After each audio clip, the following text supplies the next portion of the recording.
Devant un malaise, une difficulté respiratoire ou toute autre situation d'urgence médicale pour soi-même ou pour un proche, il est vital d'avoir de bons réflexes. Parmi ces réflexes figure l'appel d'un service de secours. En Côte d'Ivoire, une seule structure publique est chargée de planifier, d'organiser et développer les secours d'urgence dans tout le pays. Mesdames et messieurs, bonsoir. Bienvenue dans votre magazine d'enquête 52 minutes pour comprendre. Ce soir, je vous invite à me suivre au cœur du service d'aide médicale urgente, le SAMU.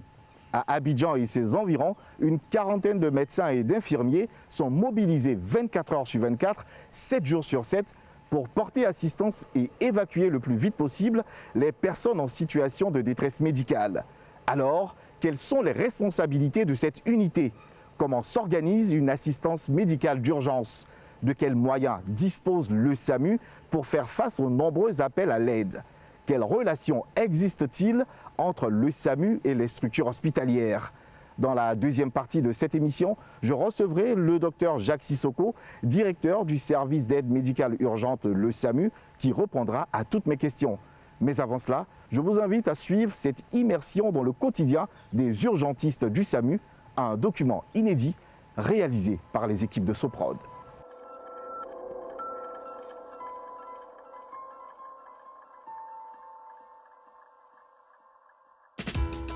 Depuis 1976, en Côte d'Ivoire, en cas d'urgence médicale, une unité mobile répond aux besoins des populations 24 heures sur 24, 7 jours sur 7.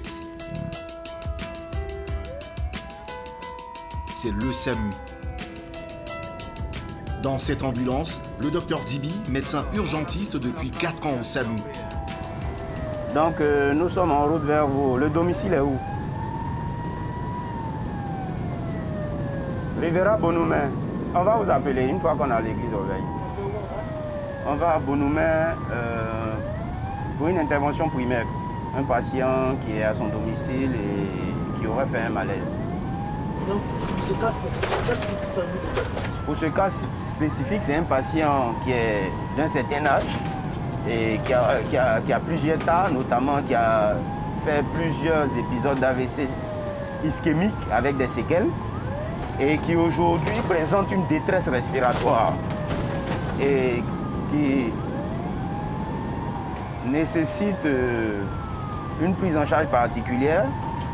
Donc avec un médecin qui a des aptitudes en réanimation, c'est pourquoi c'est cela qui justifie le fait que je fasse cette intervention. L'équipe du SAMU est accueillie par l'épouse du malade. Qu'est-ce qui ne va pas? Depuis 2 mois, il ne peut plus respirer. Il ne respire pas normalement. D'accord. C'est par la bouche qu'il respire. D'accord. Et il est étouffé. Cette nuit, c'est pas aggravé. D'accord.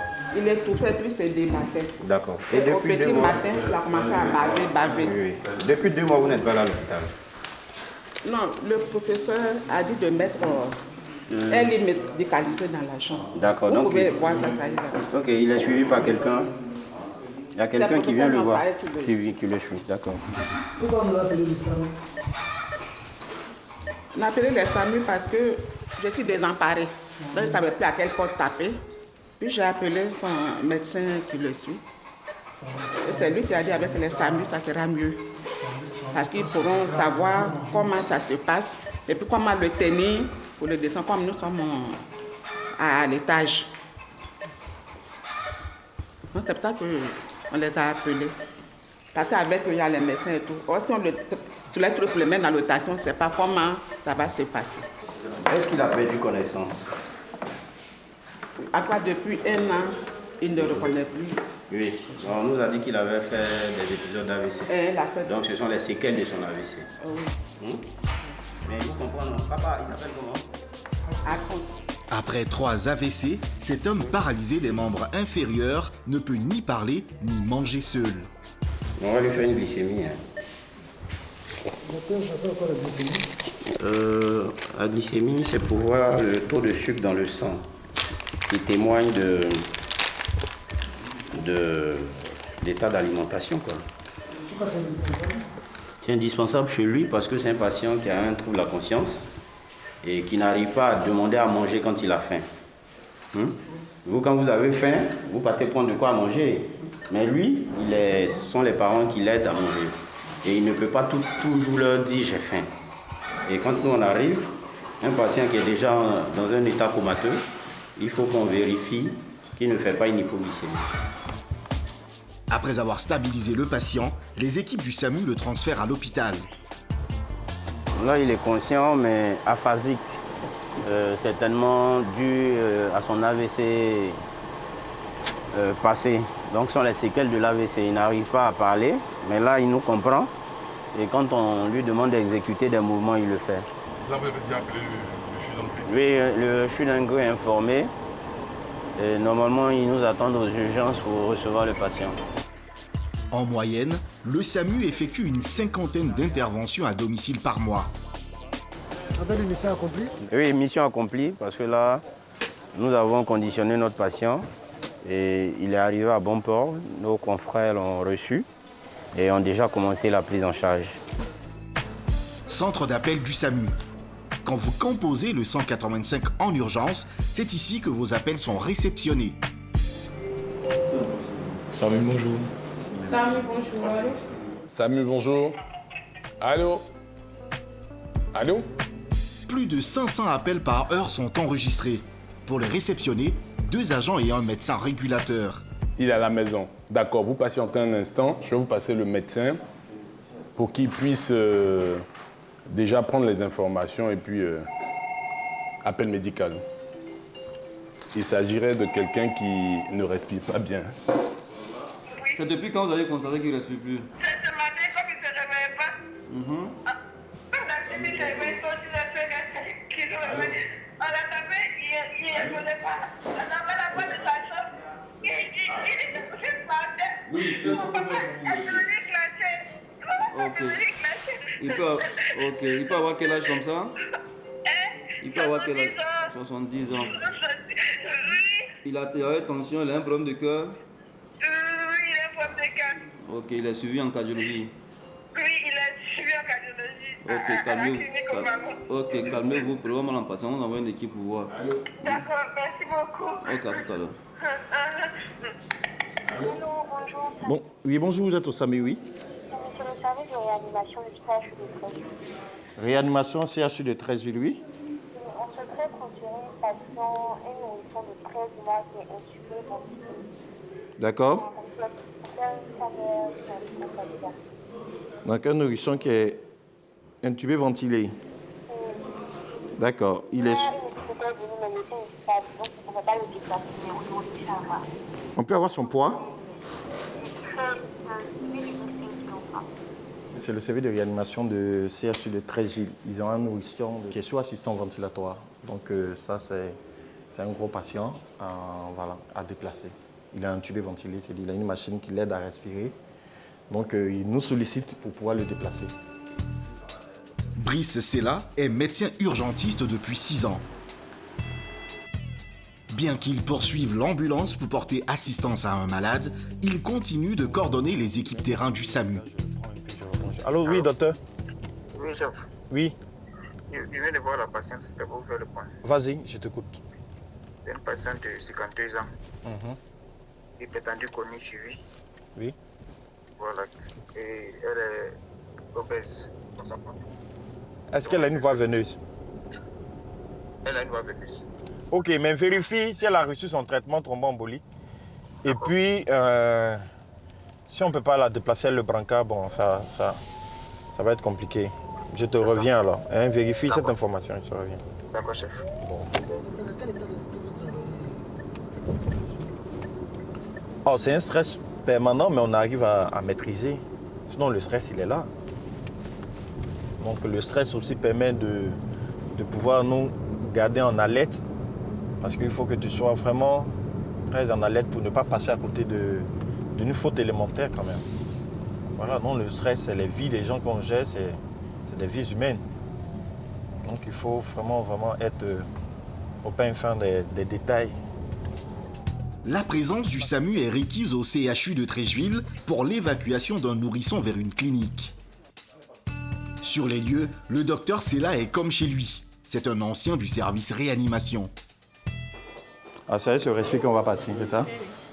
Nous, on vient de le voir. Donc, permettez qu'on s'habitue aussi à lui pour qu'on soit à l'aise. Ça vu? Il ferme. Donne-moi ton této. Voilà. Moi, c'est moi-même. C'est bon pour nous. Il n'y a pas de problème. Regarde. Docteur, c'est docteur comment déjà? Docteur Sengo. Docteur c'est là. Voilà, c'est un ancien du service aussi. Ce que vous proposez, non.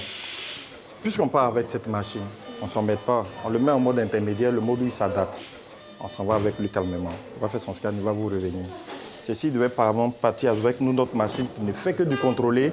Là, il fallait le sédater. Et si vous avez une machine qui arrive à s'adapter à votre patient, on n'a pas de problème avec.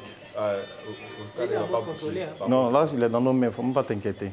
Il faut trouver le meilleur moyen de pouvoir le faire changer de machine et ensuite de le déplacer sur notre brancard pour y aller. Voilà, ça prend un certain temps, comme je l'ai dit, c'est un gros malade de réanimation. Et voilà, donc on prend tout le temps qu'il faut pour déplacer l'enfant dans les meilleures conditions. Voilà. C'est bon, tu es équilibré? Oui. On vient. Viens. Viens doucement.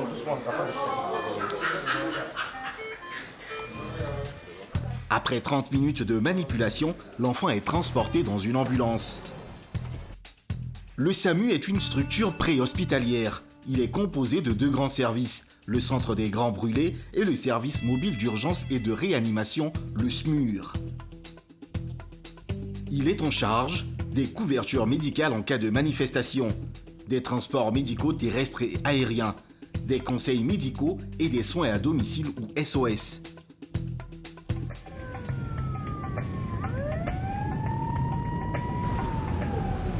Il est dans quelle position actuellement? Il est assis ou couché? Il est couché, d'accord. Vous pouvez le mettre sur le côté gauche, le temps qu'on arrive. Oui, mettez-le sur le côté gauche. On est en route, on a tout à l'heure. Donc, pourquoi on doit le mettre sur le côté gauche? Le côté gauche, c'est pour éviter, en fait, tout ce qui est... Au cas où il est inconscient, c'est pour éviter tout ce qui est inhalation, pour combler les bronches. Et là, on part où? Là, on part au plateau. Le docteur Nguessan est médecin vacataire depuis 3 ans au SAMU. Il doit arriver sur les lieux en urgence. Et bien que les embouteillages les ralentissent, il reste zen. Vous avez du mal à vous frayer du chemin. C'est toujours comme ça? Toujours, et d'autant plus que là, on va au plateau. C'est une zone administrative qui est vraiment... Il y a beaucoup de véhicules. Donc là, c'est difficile de pouvoir se frayer un chemin, malgré la sirène. Mais là, ça n'empêche pas sur votre boulot. Vu que le malade, lui, n'attend pas. Voilà. Forcément que ça empiète. Voilà. Ça empiète forcément. Et comment vous gérez ça?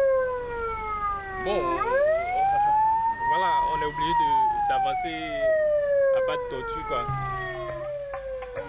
L'ambulance peine à se frayer un chemin et pourtant la vie d'un homme est en danger. Mettez-vous sur le côté, monsieur. Là, c'est vraiment bouché, hein? Carrément bouché. Et ça, c'est bouché d'abord jusqu'à l'Indénier et puis après, il va falloir rentrer dans le plateau. C'est vraiment bouché. Oui, allô? On est dans les bouchons. Oui, allô? Oui, nous sommes en route, on est dans les bouchons. Voilà. Après 1 heure dans les bouchons, le docteur Nguessan et son équipe arrivent enfin sur place.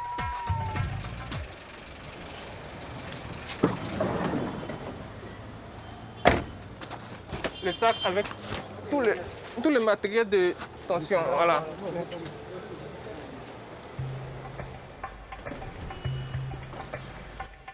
Un homme de 38 ans doit être pris en charge et évacué de toute urgence vers un centre de santé.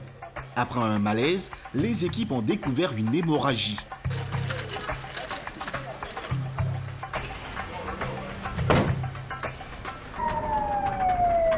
Là, ça va, vous n'avez pas mal à la tête, j'ai pas de vertige.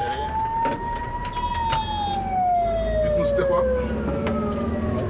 C'était quoi? Bon, le patient avait ce qu'on appelle une hémorragie digestive. Voilà. Donc une hémorragie digestive passe, donc là c'est une urgence. C'est une urgence vitale. Donc là il faut rapidement qu'on l'envoie dans un centre approprié pour pouvoir effectuer déjà les premiers examens, pour pouvoir détecter l'origine de ces saignements-là. Voilà. Le service d'aide médicale d'urgence dispose de 8 ambulances, toutes équipées d'un dispositif de réanimation pour accomplir ses missions. Donc là, ce qu'on a fait ici, c'était de lever l'urgence. Un monsieur qui saigne par... Peu importe le saignement, la crainte c'est de faire une hypotension. Donc là, on est arrivé, on a vu que le monsieur saignait, on a pris une voie veineuse, on a fait passer un soluté de remplissage. Donc là, il est stable sur le plan hémodynamique, on peut le conduire à la clinique tranquillement. Ça, c'est vraiment le rôle du SAMU. Voilà, lever les urgences vitales, conditionner le malade pour que son transfert puisse se faire dans les conditions nécessaires. Voilà, je vais dire. Monsieur, vous, ça va? Oui, ça va. C'est ce matin que vous avez su que vous êtes malade? C'est même pas su ça. C'est arrivé à la forum que j'ai eu des vertiges. Et après, j'ai perdu connaissance. Vous êtes assuré, monsieur? Assuré au Mali. Assuré au Mali, d'accord. J'ai travaillé l'assurance maladie obligatoire. D'accord. Les prestations du SAMU sont payantes. Pour cette intervention, le prix est de 25 000 francs CFA. D'accord, bon, on va vous envoyer une facture. C'est votre contact qui est là. Hein? Oui. D'accord. On va vous envoyer une facture pour ça, pour régler. Après-midi aux environs de 16h, 16h. D'accord. Ok. Parce qu'on vient d'arriver, on est arrivé pour ces conférences-là. Il est quitté au Mali avant-hier. C'était à la conférence que... Il est venu, voilà. Il est venu dans ce but-là, il vit au Mali. Là-bas avec sa famille. D'accord. Mais il était venu pour ces conférences-là seulement. D'accord. Bon, moi, je suis à Korogo. J'ai vis à Korogo. Bon, il est venu chez moi. Vous êtes son parent? Vous êtes un parent? J'ai marié sa grand-sœur. Ah, d'accord. Le SAMU, ce n'est pas que les transports médicaux en ambulance. C'est aussi un centre d'hospitalisation uniquement dédié aux grands brûlés. Nous sommes au bloc opératoire. Les produits sont prêts et maintenant on va faire entrer notre patient. Aruna, 35 ans, victime de graves brûlures des membres inférieurs, a été amputé de ses 2 jambes. Ce jour, il doit subir une greffe de peau. 1, 2 et 3.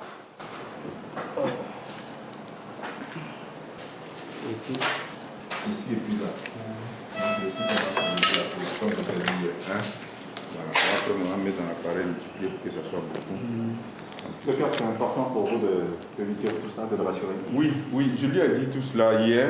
Et puis bon, c'est bon aussi de rappeler cela juste avant l'intervention. Ah, donc, c'est vous qui êtes témoin hier là? Oui. Okay, tu ne m'as pas reconnu? Non. Donc, comme de deux signalistes. Comment vous vous sentez? Ça me fait très mal. Non, vous prenez, c'est comme ici. Il faut respirer ici. Et tout va bien se passer, hein? Le docteur Kwaku, chirurgien plasticien, va devoir prélever des portions de peau sur l'avant-bras. Objectif, recouvrir la plaie causée par l'amputation des 2 jambes. Cette intervention est délicate et comporte des risques d'infection pour le patient. Un peu encore. Voilà, merci. C'est bon pour le salé, c'est bon. Bien, qu'est-ce qu'on fait? Qu'est-ce qu'on a? Tiens le bras. On commence par ici et puis on vient là. Qu'est-ce que vous lui appliquez, docteur? C'est de la vaseline qu'on a retirée des tuiles gras. Ça va permettre au dermatome électrique de glisser pendant le prélèvement. C'est quoi le dermatome électrique? Voici le dermatome électrique. C'est lui qui il sert à prélever. Il permet de prélever la peau. Ouais, il y en a de manuel, mais on a la chance d'avoir de l'électrique. 4 greffons de peau sont prélevés par le chirurgien. Ils sont placés dans un liquide physiologique pour conserver leurs propriétés. En 2021, 1197 brûlés ont été pris en charge dans ce centre. Son service d'hospitalisation mobilise 22 infirmiers et 33 aides-soignants. Il a une capacité d'accueil de 24 lits. Son taux d'occupation est supérieur à 90%. Ilias. Ah. Ilias, le docteur vous êtes quoi? Quand on a fait visite, la visite a dit quoi? Ça va, non? Ça va un peu. Non? Ça va un peu. Ton dit d'abord. C'est l'heure des soins pour les grands brûlés du service pédiatrique. Et c'est Francis, infirmier depuis 8 ans, qui s'en charge. Pour un grand brûlé, les soins, ça consiste généralement à faire quoi? Quand tu es brûlé dans la peau, il y a une infection qui apparaît une à 2 semaines après. Donc tu traites, il y a plus l'anémie qui rentre en ligne de compte aussi, tout ça. Donc bien que tu traites la peau, mais tu traites encore l'infection qui vient après, l'anémie qui vient après. Parce que tu laisses, ça sera compliqué pour le malade. Et c'est pour ça que souvent, chaque 2 jours, chaque 3 jours, il faut faire des bilans sanguins pour voir s'il n'y a pas d'anémie, s'il n'y a pas d'infection. 6 enfants sont hospitalisés dans cette unité. Parmi eux, Elias, 5 ans. Vous êtes la mère de cet enfant? Qu'est-ce qui s'est passé avec l'enfant? On a mis chance sur le fait. Quand il est couru, il est venu tomber sur Marie. Et sa chance est aperçue sur lui. Il a couru. C'est ça, on est arrivé ici. On est jusqu'à Boissou. On fait 2 semaines aujourd'hui. Le rétablissement prend du temps. En moyenne, les patients qui sont hospitalisés ici passent combien de temps ici? En moyenne, bon, soit ça, il y en a 1 an. Il y en a 1 an, 2 ans. Il y a 1 an. Il y a un qui est. Il a fait combien? Il a dit 1 an? Il a des 1 an. Il y a d'autres qui font 1 an. On a déjà eu un malade de 5 ans ici. 5 ans. 5 ans. Il y a eu un malade de 5 ans. Ça veut dire que c'était une brûlure très grave? C'était très grave. Il avait reçu. Il était au téléphone sous un homme. Les clés, après le téléphone, donc ça l'a brûlé. Il s'appelait Ima. Il a fait 5 ans ici. Parce qu'il ne voulait pas qu'on l'ampute. Il refusait donc au fur et à mesure qu'on faisait. Il y avait un monsieur aussi, M. Allah, qui avait fait pratiquement 5 ans, 6 ans ici aussi. Il refusait qu'on les ampute. Donc c'était un peu difficile. Et pour eux, finalement, ils ont été amputés ou pas? Ouais, Ima a été amputé. M. Allah n'a pas accepté qu'on l'ampute, mais les pieds sont restés gros. C'est pas... En 2021, 117 personnes sont décédées dans ce centre des suites de leur brûlure. Retour au bloc opératoire. Après plus d'1h30, la greffe de peau de Haruna est terminée. L'équipe médicale est soulagée. Docteur, comment on se sent quand on finit une telle intervention sur un patient? Bon, on est content d'avoir pu couvrir le maximum. Je pense que c'est bon. Là, on n'espérait pas couvrir la moitié du moyon. On a pu couvrir toute la face antérieure, c'est la moitié. Et on pense que si le site donneur est cicatrisé, on peut faire le même prélèvement et puis couvrir l'autre moitié. Donc ce malade n'aura pas besoin de venir plusieurs fois, tout au plus 2 fois, pour pouvoir être cicatrisé. En moyenne, 85 actes chirurgicaux sont réalisés chaque année par les équipes du SAMU. En salle de réveil, Haruna prend conscience petit à petit.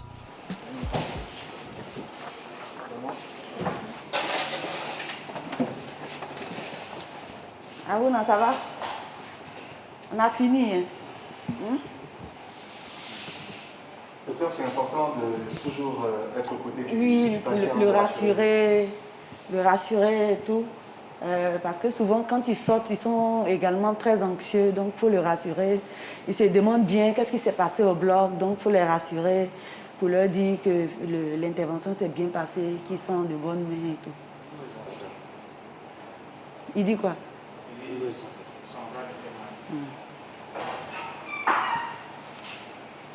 Ça, c'est normal. Et là où ça a été prélevé, il y a forcément une douleur. Quand bien même qu'on ait mis des antidouleurs pour le soulager, il y a un fond de douleur quand même.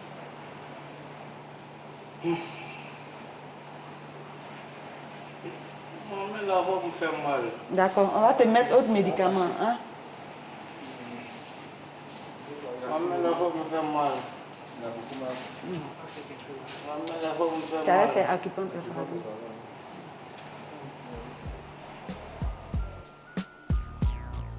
1 heure plus tard, nous retrouvons Francis, l'infirmier, aux côtés d'Aruna. La vieille, ils t'ont dit qu'il ne doit pas manger maintenant, non? Ils t'ont déjà dit non? Ok. Donc quand tout cela va finir, on va venir te dire tu vas manger. Tu as compris? Tu as compris, non? Donc quand ça va finir, on va venir. Mais si tu as un souci, tu nous appelles. Tu as compris? S'il y a un souci, tu nous appelles, quoi. Tu vois que j'ai mis du sang? Ok. Dis-moi, qu'est-ce qui s'est passé? Bon, moi, je suis un planteur à San Pedro. Maintenant, un bon jour, un samedi comme ça, j'ai pris mon enfant de 6 ans pour aller au champ. Non, j'ai parti au champ, mon enfant dit qu'il va venir avec moi. Je n'ai pas refusé. Un enfant de 6 ans, garçon. J'ai pris, il a pris, on a parti au champ. Maintenant, je ne voulais pas dire au champ, quoi. Mais j'ai eu pitié de l'enfant. J'ai dit, je vais mettre manioc au feu pour lui donner, il va manger. Quand j'ai fait feu là, j'ai mis manioc. Et puis, on a tourné un peu dans le champ. On vient trouver que manioc est cuit. J'ai pris, enlevé sa part pour lui donner, il est en train de manger. Maintenant, moi, ma part, je n'ai pas vu dedans. J'ai pu manger, je n'ai pas pu manger. Il y avait un gros bois qui était derrière nous.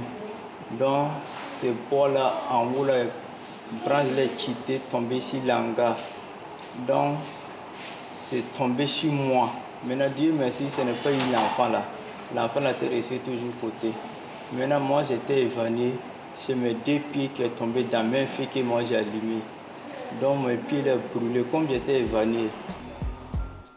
L'accident d'Aruna est survenu à San Pedro, à plus de 500 km d'Abidjan.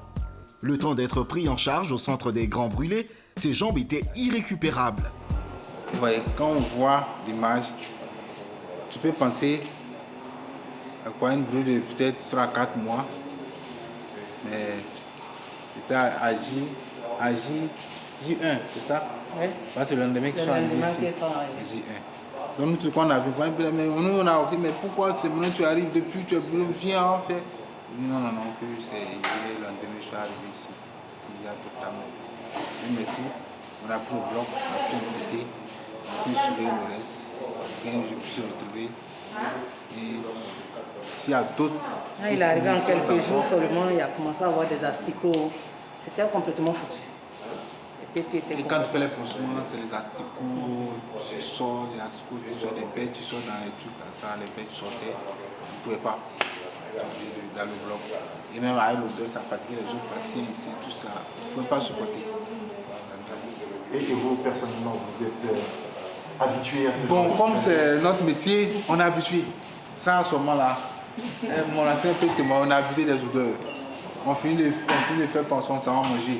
On est habitué. Donc quand on est en train de faire les pansements, l'odeur rentre, mais on est habitué. Maintenant, ça ne te dit plus rien. Ça ne dit plus rien.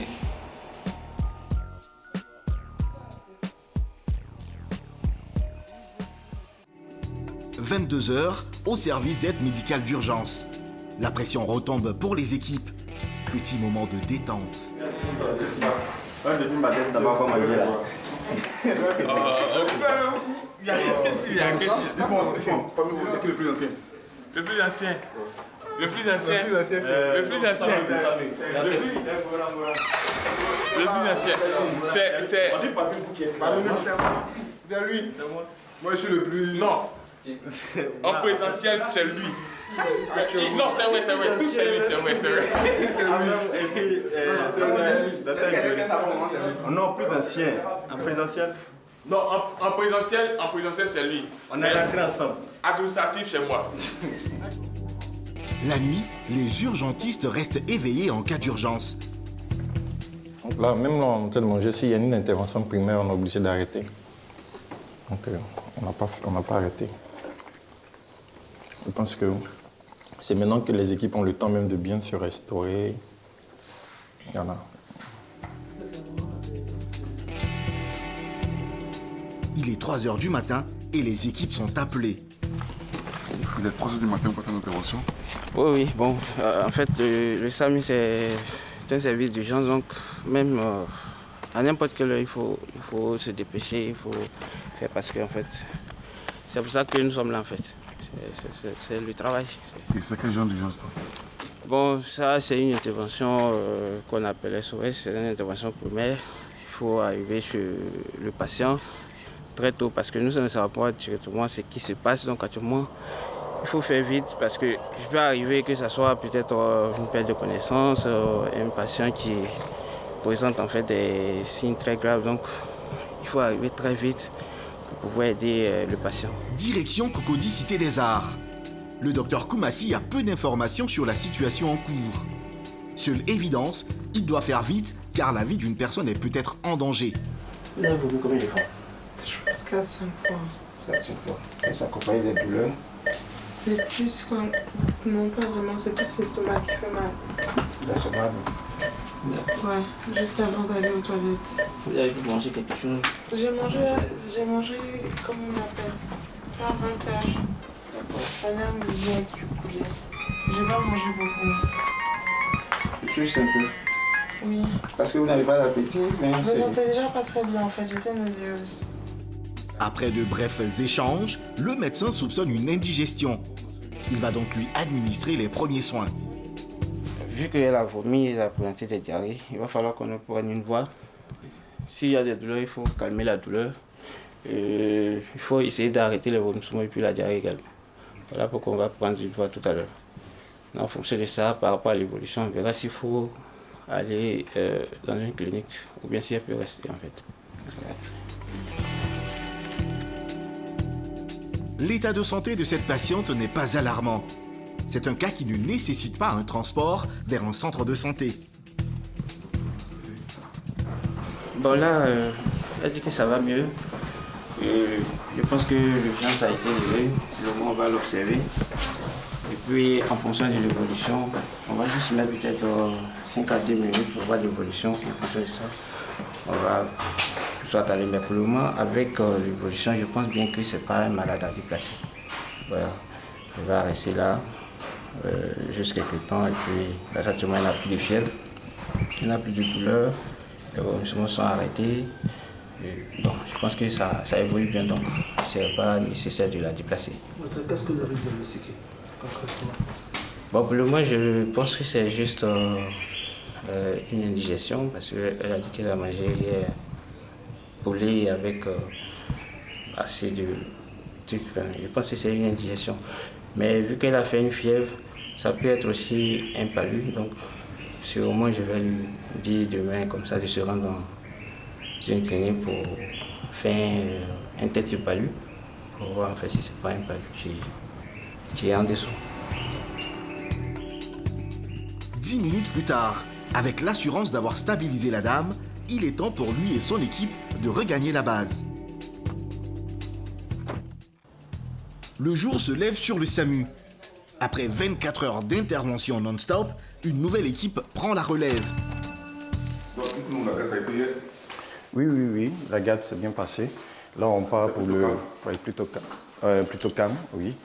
Donc, on part pour débriefer tout ce qu'on a pu faire pendant la journée avec les équipes. Voilà. Bonjour. On peut commencer le staff. D'accord. Qui monte? Bonsoir. Allô, et puis on va débriefer rapidement, voir les difficultés, ce qui n'a pas marché, et puis on va faire la passation à l'équipe qui monte. OK? Voilà. Donc je voulais bien que tu nous présentes l'intervention primaire qu'on a eu à faire hier, et puis on va essayer d'échanger avec les autres. On a eu aux environs de 7h45, 7h35, on a été appelé pour une intervention primaire dans un domicile ici à la Riviera à Toban, près de la Ségrave. À notre arrivée, il s'agissait d'une personne âgée de 79 ans. À notre examen, il s'agissait d'un patient qui avait une tension artérielle à 13,8 cm de mercure. Nous avons pensé à un processus vasculaire cérébral. Nous l'avons effectué et nous l'avons transféré à la prise à des parents. D'accord. OK. Et on a fait... tu as fait une primaire aussi? Oui. Bon, c'était aux environs de 8 heures. Nous avons été contactés par M. Yango. Voilà, pour une patiente de 32 ans sans antécédent particulier qui aurait présenté une chute de sa hauteur avec réception sur l'hémicorps gauche, sans notion de perte de connaissance. À notre arrivée, on a trouvé une patiente qui était en position latérale de sécurité, consciente, peu coopérative, avait un score de Glasgow à 15 sur 15. D'accord.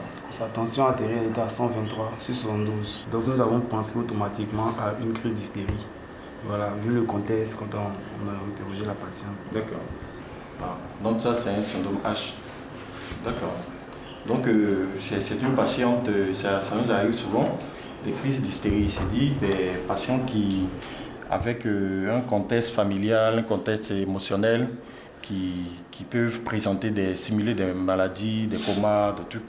Mais comme nous, on est assez habitués, on arrive à quand même savoir que ça, c'est pas un coma réel, c'est pas une crise réelle. Et puis, bon, on arrive à faire ce qu'il faut comme un traitement placebo, et puis on rassure, on fait de l'assistance psychologique, et puis généralement, ça rentre dans l'ordre. Voilà. Donc en gros, la garde s'est bien passée. En tout cas, félicitations, on a pu faire de notre mieux. On n'a pas eu de constat de décès à faire. Voilà, donc ça va. Ce matin, on a quelques interventions, mais qui sont encore des secondaires. Donc l'équipe montante va prendre ça dans le registre. Les gars, c'est bon, on garde toujours la même tendance. On peut aller préparer les ambulances. Docteur Yao qui monte. Le SAMU réalise plus de 1600 interventions chaque année.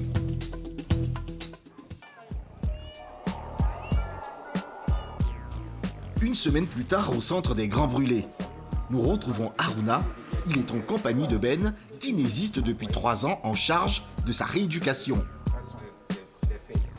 Essaie de lever. Maintenant, essaie de... Voilà, c'est minime. Ouais, au fur et à mesure, ça va être bien.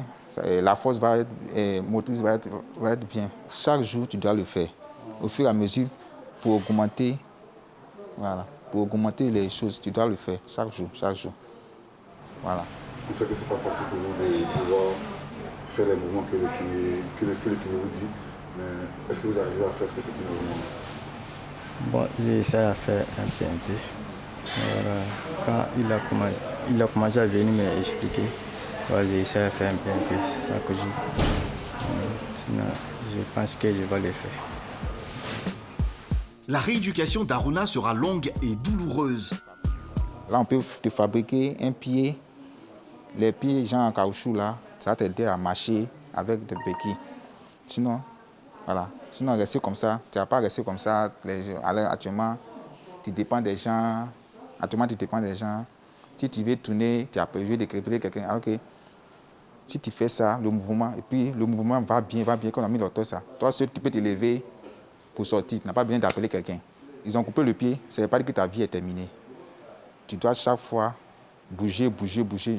Si la force, la motricité est bien forte, est bien consistante, quand on voit qu'on peut mettre une prothèse, à l'aide des prothèses, maintenant, toi seul, tu peux te lever du lit, aller à ta éducation. En 2021, les docteurs Sela, Dibi et leurs collègues du SAMU sont venus en aide à plus de 3500 personnes. Mesdames et messieurs, je me trouve ce soir au service d'aide médicale urgente. À mes côtés, le docteur Jacques Sissoko, directeur du SAMU. Docteur Sissoko, bonsoir. Bonsoir. Merci de nous recevoir dans votre bureau. Moi qui vous remercie. Dites-nous, docteur, c'est quoi la différence entre un médecin urgentiste préhospitalier et un médecin qui travaille dans les hôpitaux? Un médecin urgentiste préhospitalier, comme le nom le dit, est un médecin qui s'occupe des urgences avant l'hôpital. Et c'est ce que nous faisons au quotidien. Ça veut dire que vous n'intervenez à aucun moment dans les hôpitaux? Non. Nous nous occupons des malades en préhospitalier et on les dépose au mieux dans l'établissement qui leur sied. C'est quoi les qualités qu'il faut avoir pour être médecin urgentiste préhospitalier? D'abord, il faut aimer. Et puis, deuxièmement, il faut absolument aimer son prochain. Parce que vous n'avez pas de vie. Hein. C'est H24. C'est tous les jours. Ensuite, il faut donc aimer l'urgence. C'est-à-dire aimer l'urgence, c'est-à-dire que ça fait partie des spécialités de la médecine. Il y a des gens qui adorent être gynécologues, d'autres ophtalmos, d'autres gastro-entéros, mais il faut aimer l'urgence. L'urgence, on bouge beaucoup. On n'est pas toujours sur les mêmes maladies. ça change tellement. Dans la même journée, vous pouvez être confronté à une dizaine de spécialités différentes. Vous rencontrez tellement de cas de maladies différentes. On se demande si un médecin urgentiste peut intervenir sur des pathologies qui se traitent sur le long terme, par exemple, et vice-versa. Je dirais non, parce que nous n'avons pas ce feeling, quoi, je dirais. Vous me demandez de vous suivre sur un traitement de diabète, par exemple. Non, ça ne m'intéresse pas. Mais si vous avez une complication de votre diabète, vous m'appelez. Ça, pour moi, c'est de la médecine. Dites-nous aujourd'hui, quels sont les gros défis auxquels le SAMU est confronté, auxquels il doit faire face dans l'urgence? Alors, là, je pense que la première des choses, c'est de former des jeunes. Deuxièmement, il faut augmenter le nombre de médecins urgentistes. On en a besoin. Nous sommes en train d'essayer de faire une couverture médicale du Grand Abidjan. Et pour cela, il faut du personnel. On constate effectivement que les activités du SAMU sont essentiellement concentrées dans le Grand Abidjan et l'intérieur du pays. Alors à l'intérieur, nous avons des antennes régionales. Nous avons Yamoussoukro, nous avons Bouaké, nous avons Korogo, nous avons San Pedro. Il n'y a pas que ces 5 villes en Côte d'Ivoire. Non, bien sûr. Nous avons Gagnoa et nous avons Aboisseau qui ne sont pas encore, opérationnels. Mais nous avons, dès que nous aurons fini avec Abidjan, nous allons aller vers les différentes régions. C'est une volonté personnelle ou politique de se concentrer d'abord sur Abidjan? Oui, bien sûr. Il faut commencer par là où il y a le plus de personnes. Parce que jusqu'à présent, on arrive plus ou moins à gérer l'intérieur, mais de plus en plus, on a du mal parce qu'on n'a pas assez de médecins, on n'a pas assez de moyens. Le SAMU existe quand même depuis 1976. C'est un établissement public, mais dans la conscience collective, elle est encore considérée comme un établissement privé. Est-ce que vous, en tant que directeur, vous comprenez cela encore aujourd'hui? Vous savez, même c'est la même chose pour les hôpitaux. Vous arrivez à l'hôpital, on vous dit vous devez payer 10 000 francs pour telle chose. On vous dit ah non, nous on pensait que c'était gratuit. Hein. Ce n'est pas chez nous seulement. La plupart des gens pensent que les soins des malades devraient être gratuits. Et nous, dès qu'on prend quelqu'un, on lui dit bon, ça coûte tant. Il dit mais écoutez, si vous, avant d'arriver à l'hôpital, je paye déjà 25 000, vous voyez, arriver à l'hôpital avec mon malade, comment je vais faire pour payer? Justement, le coût de vos prestations est un frein. Voilà. Oui, c'est un frein. Et qu'est-ce que vous faites pour remédier à cela? Ben, on essaie de diversifier un peu notre travail. On a des sociétés avec lesquelles on essaie de travailler, de signer des contrats. Ce serait plus facile pour nous. Le SAMU, c'est quand même l'hôpital qui va vers les malades. Le SAMU, c'est aussi 500 appels par heure via son centre d'appel, une forte demande donc. Comment vous arrivez à satisfaire cette forte demande? Enfin, une forte demande, c'est trop dire. Hein. Il y a 500 appels, mais sur les 500, on a peut-être une dizaine ou une quinzaine d'appels sérieux. Donc, nous avons 5 médecins, nous avons des chauffeurs, des ambulanciers, et puis on a la difficulté aussi, c'est de trouver les places dans les hôpitaux. C'est quoi le problème réel? Ben, le problème réel, c'est qu'il n'y a pas suffisamment de places dans les hôpitaux. C'est une gymnastique que nous faisons pour pouvoir avoir une place en réanimation. Vous voyez? Donc, c'est très difficile. Quand vous êtes confronté à ça, qu'est-ce que vous faites? On s'appelle entre nous. Et puis, bon, écoute, trouve-moi une place ici, j'ai besoin de ci, j'ai besoin de ça. Et on arrive toujours à trouver une solution. Mais bon, il y a bien un jour où ça va coincer. Ça va coincer. J'imagine que c'est déjà arrivé. Quand ça coince, qu'est-ce que vous faites? Non, quand ça coince, on fait tout pour trouver la place. On arrive à le faire, mais c'est trop juste. Les moyens humains, on en a parlé. Il y a un besoin de formation de médecins urgentistes. Les moyens matériels, on en parle maintenant. 8 ambulances pour le Grand Abidjan. Une population de plus de 2 millions d'habitants. Est-ce que c'est suffisant? Non, ce n'est pas suffisant, bien sûr. Ce n'est pas suffisant. Mais avec ce qui est en train d'être fait actuellement, les demandes ont été faites par nous, en accord avec le ministère de la Santé et la Banque mondiale. Et je pense que nous aurons incessamment déjà 6 ambulances pour nous permettre de pouvoir toucher le plus de personnes. Monsieur le directeur, vos équipes sont accusées de négligence, voire de laxisme quand on les sollicite. En 2017, on se rappelle, vous-même, vous avez dû monter au créneau lorsqu'une dame a perdu la vie. Vous êtes monté au créneau donc, pour vous défendre. Aujourd'hui encore, ces attaques continuent. Comment vous réagissez, vous? En 2017, je ne suis pas monté au créneau pour me défendre. Pas du tout. Qu'est-ce qui a été fait alors? C'était simplement pour expliquer à tous ceux qui étaient venus, il y a eu une pléthore de journalistes, mais ils sont repartis tels qu'ils sont venus.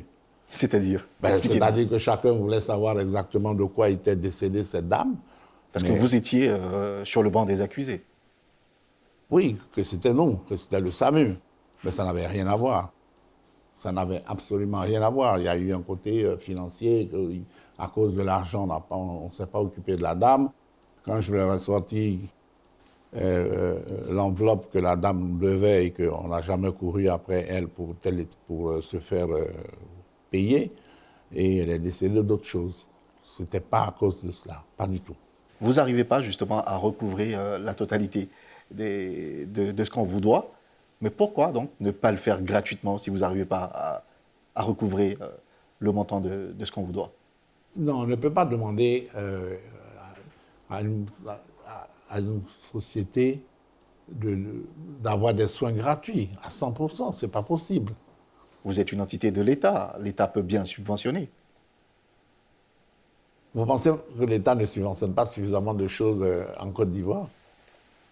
Pour la santé c'est quand même un élément important dans le développement d'un pays. Regardez tout ce qui se passe. Tout ce qui se passe actuellement. C'est énormément d'investissements. C'est beaucoup, beaucoup d'argent. Oui, mais là, on parle de santé, de population ivoirienne. Oui, c'est pour la population ivoirienne que tout ceci est fait. Maintenant, il faut quand même nous aider à vous soigner. Quand on vous demande de payer 25 000 francs pour un transport médicalisé d'un endroit A à un endroit B, et que ça devient une histoire terrible parce que je n'ai pas d'argent, je ne peux pas payer, d'ailleurs je ne paye pas. Monsieur le directeur, vous vous rendez donc compte que 25 000 francs, c'est un peu trop cher payé pour la majorité des Ivoiriens? Pourquoi?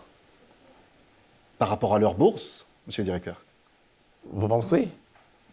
C'est ce que vous vivez au quotidien. Non, moi je ne pense pas. Je ne pense pas que 25 000 francs ce soit cher.